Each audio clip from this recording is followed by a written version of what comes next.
Odia education centre रे समस्त को स्वागत। आज क्लास टी षष्ठ श्रेणी पढ़ुवा पिला नहीं आसी। तो षष्ठ श्रेणी रे जो पिला माने पढ़ुचंती निश्चित भाव में क्लास टी करंतु एवं निजर प्रत्येक सांगसाथी को शेयर कर दिंतु जहाद्वारा समस्त क्लास करें। तो आज क्लास रे आमे यूरोप महादेश विषय पढ़ा। ठीक अच्छे, षष्ठ श्रेणी जियोग्राफी बईर यूरोप महादेश विषय आम पढ़ा। सेठाकर जलवायु केमिति, कौ प्रकार उद्भिद देखा जाती, कौ प्रकार प्राणी देखा जाती, तत्संपर्क आलोचना करवा। ठीक अच्छे, तांकर सहर गुड़ा केमितिका। ठीक अच्छे, तो निश्चित भाव में जदि प्रथम करी आम चैनल को आपण मैंने आसचंती सब्सक्राइब करने को भूलिए ना। यूरोप होची पृथ्वीर षष्ठ बृहत्तम महादेश। केतेतम? षष्ठ बड़ देश।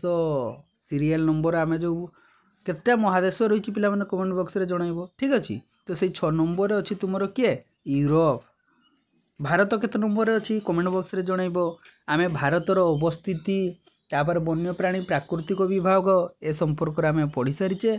जदि आपण माने ताहा देखिबा पई चाहउछंती निश्चित भाव में आम चैनल रे जाइकी देखि नेबे। आमे पछाड़ू रिवीजन करी जाउचे ना, उल्टा आड़ू। ठीक अच्छे, तो यही महादेशटा उत्तर गोलार्धरे अवस्थित। पूर्व क्लास रे आमे कहिथिले जे ऑस्ट्रेलियाटा को गोलार्धरे अवस्थित। कमेंट बॉक्स रे जणाइबो तुम पई प्रश्न नहीं कि तुम पढ़ुचो ना नहीं जानिबा केमिति। ठीक अच्छे, तो एटा होची पिला माने पृथ्वी, एटा हला विषुवरेखा, एटा हला ईस्ट वेस्ट नॉर्थ साउथ। तो यहाँ है तुम उत्तर गोलार्ध, यहाँ है दक्षिण गोलार्ध। तो यही उत्तर गोलार्धरे तुम यूरोप रही एवं यहाँ हूँ पृथ्वीर षष्ठ बृहत्तम महादेश। तार अक्षांश द्वारा देखा ना, यहाँ है उत्तर अक्षांश रही 35 डिग्री रु और 71 डिग्री उत्तर अक्षांश मध्य सी रही 35 डिग्री 71 डिग्री। सेमती तुम 10 डिग्री पश्चिम द्राघिमा बेले 65 डिग्री पूर्व द्राघिमा मध्य सी अवस्थित। यूराल पर्वत श्रेणी एशिया और यूरोप मध्य सीमारेखा निर्णय करुच्ची। कौ पर्वत श्रेणीटा तुम एशिया आउ यूरोप मध्य सीमारेखा तैयारी करुच्ची पिला माने यूराल। ठीक अच्छे, बहुत बहुत इंपोर्टाटा ताको खातार नोट कर नब। जिते तुम विषय पढ़ुच ना तुमको बारंबार बही पढ़ापी पड़ोनी। थरे मात्र बही पढ़ल हेडिंग दिल यूरोप, यू जान जो यूरोप पृथ्वीर षष्ठ बृहत्तम महादेश। 1 नंबर पॉइंट कर लिखिदेल एवं यहाँ उत्तर गोलार्धर अवस्थित। 2 नंबर पॉइंट रे लिखिल यूरोप हूँ 35 डिग्री उत्तर अक्षांश और 71 डिग्री उत्तर अक्षांश एवं 10 डिग्री पश्चिम द्राघिमा और 65 डिग्री पूर्व द्राघिमा मध्य अवस्थित। जहाँफल तुमको आ बही पढ़ते पड़ोनी, खाली इंपोर्टाट पॉइंट का पढ़ीदेव, रिविजन हो सहज अल्प टाइम भितर। ठीक अच्छे, तो यार उत्तर किए रही सुमेरु महासागर रही, पूर्व एशिया महादेश, दक्षिण में भूमध्य सागर और आफ्रिका महादेश एवं पश्चिम आटलांटिक महासागर अवस्थित। यही महादेश एक उपद्वीप। देख पिला माने किए किए घेरी रही देख, पूर्व तुम एशिया, उत्तर में तुम सुमेरु महासागर, एपटे तुम रहा आटलांटिक उत्तर सागर घेरी रही, तापर तुम तल आड़े तुम किए रही आफ्रिका रही। तापर कौन देती ना उपद्वीप कौन ना, जो भूखंडर 3 पटे जलराशि घेरी रही थाए आ गोटे पट स्थल भाग थाए ताहाकू उपद्वीप कहुए। भारत मध्य गोटे उपद्वीप। आम जो भारतर प्राकृतिक विभाग पढ़ुले से आम उपद्वीप संपर्क आलोचना करुले। यहाँ आमर भारत ना पिला माने। तो ये तुम स्थल भाग सहित जड़ित अच्छी, किंतु इे तुम कौन रही बंगोपसागर, आरब सागर, भारत महासागर 3 फुट जलराशि घेरी रही ना, तेणु यहाँ गोटे हूँ उपद्वीप। आ जदि चारिआडू पिला माने जदि जल भाग घेरिकी था ताले सेटा होता कौन द्वीप, माने यहाँ द्वीप होते जाऊँगी आउ किंतु हो पारिनी उपद्वीप। प्राकृतिक गठन कौन देती देखा ना, यूरोप महादेशर उत्तर पश्चिम भागर मालभूमि रही। उत्तर आ पश्चिम देखीदे आम, उत्तर पश्चिम दिगरे कौटा रही देख, माने यही जगहटा उत्तर, ये पूर्व है, ये पश्चिम, उत्तर दक्षिण यही पटटा।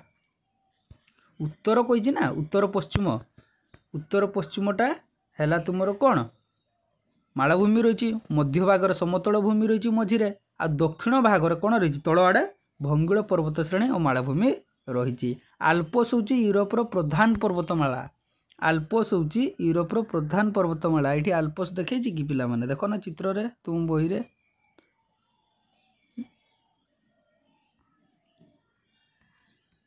चलो तापर आम देखा नदी कौन कौन रही पिला माने। नदी यूरोपर अधिकांश नदी क्षुद्र हेले हैं चिरस्रोत और सुनाव्या माने वर्ष सारा तुमर से नदी में पानी रुहे पिला माने सुखेनी। ठीक अच्छे जो नदी गुड़ा सुखेनी से हूँ चिरस्रोता। राइन नदी यूरोपर सर्वप्रधान नदी है। यूरोपर मुख्य नदी किए राइन नदी। यह आल्प्स पर्वत बाहरी जर्मानी और नेदरलैंड मध्य प्रवाहित होई उत्तर सागर रे पड़ी। तापर आउ कि नदी अच्छी से पो टेमस रूर एलोब डान्यूब भोल्गा डोन निपोर अच्छी ना नहीं पिला माने अच्छी। यही सबूर नदी ना केमती मन रखिए जानिछ धाड़ी धाड़ी लिखिदेव पो ता तलू लिखिदेव टेमस तापर जो फास्ट लेटर हो कि लास्ट लेटर को लेकिन गोटे शब्द तैयारी करदेव जमी तुम बाघ निश हनाला अच्छी ना नहीं पिला माने दक्र विड 300 नट से भाया मन रखिदेव ट्रिक्स करिकी। तापर सेठाकार जलवायु केमती देखा जाए ना यही महादेशर अधिकांश भाग समुद्र निकटवर्ती होइथिबारु समुद्रर सामुद्रिक प्रभाव पड़ी थाए। पूर्व भाग और मध्य भाग समुद्र ठारू दूर रे थिबारु सेठारे समुद्रर प्रभाव कम पड़ी थाए।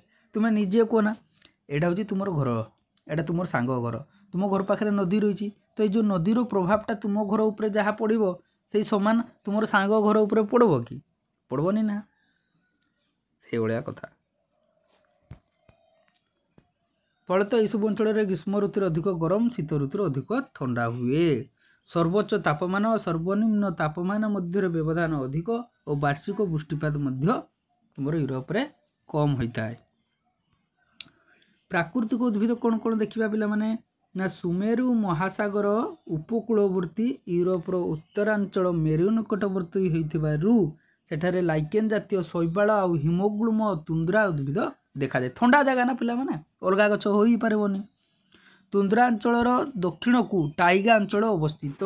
ये टाइगार कौन देखा जाए टाइगा अरण्य ओक पाइन जो गुड़ा बरफ रे माने गछ गुड़ा हुए स्प्रूस पीर जातीय वृक्ष प्रधान प्राकृतिक उद्भिद। यूरोपर पूर्व भाग कम वर्षा होतिबारु सेठारे तृण आ गुल्म जन्मे। यूरोपर तृणभूमि अंचल को स्टेप कहुए। कौन कहुए यूरोप जो तृणभूमिटा रही से अंचल को स्टेप कहुए। वन्यजंतु कौन कौन देखा जाती पलगा हरिण धला भालू देख पिला माने पूरा भालूटा धला ये बरफ रे लुचिज किए जानीपारे जे एटा भालू ना कौन। तापर वालरस देखुच पिला माने वालरस केते लम्बो इत्यादि तुंद्रा अंचल रोहुवा वन्यप्राणी। टाइगा अंचल सेमती तुम लिंकस मिंक एनबिन धला कोकिशियाली आदि प्राणी देखा जाती। जो पिला माने पाठ पढ़ु नथिबे से माने जानि परिबेनी। तुम जानिच जे यूरोप महादेश केमती ऑस्ट्रेलिया आम ऑलरेडी पढ़ी सारीचे से केमती जीवजंतु देखा जाती नहीं कि। डार्लिंग कौ महादेशर मुख्य नदी पिला माने कमेंट बॉक्स रे जणाइबो।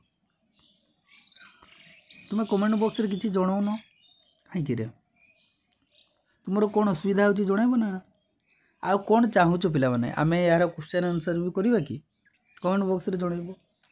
यूरोप महादेशर अनेक देश अवस्थित जमती ए भितर यूरोप रे कौन रही फ्रांस रही युक्तराज्य रही स्पेन रही बेल्जियम रही जर्मनी रही। जर्मनी कौ महादेश रही यूरोप रे पोलैंड नॉर्वे इटाली स्विट्जरलैंड प्रभुत मुख्य देश मोर यूरोप महादेश रे रही।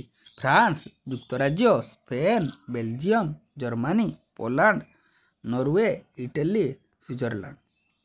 सेमिति तुम कही जे रूसिया देश यूरोप और एशिया उभय महादेश अवस्थित। जो रूसिया देशटा यूरोप और एशिया उभय महादेश रही। यही महादेश अंतर्गत भाटिकान सिटी पृथ्वीर क्षुद्रतम देश। पृथ्वीर सबुठ छुटिया देश भाटिकान सिटी जोटा कि यूरोप रे रही। Rome London Paris Berlin Moscow फ्रांकफर्ट आदि यूरोप महादेशर बड़ बड़ सहर। लंडन केट रही पिला मैंने यूरोप रे अच्छी यूरोपियन कंट्री कहुए मन को नहीं कि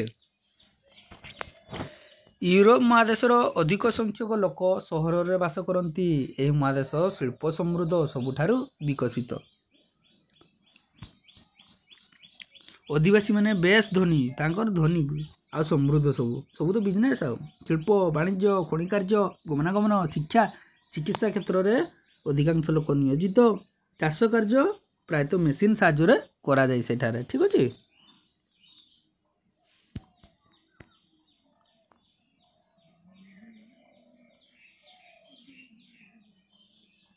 ये देख स्पेन फ्रांस जर्मन पोलैंड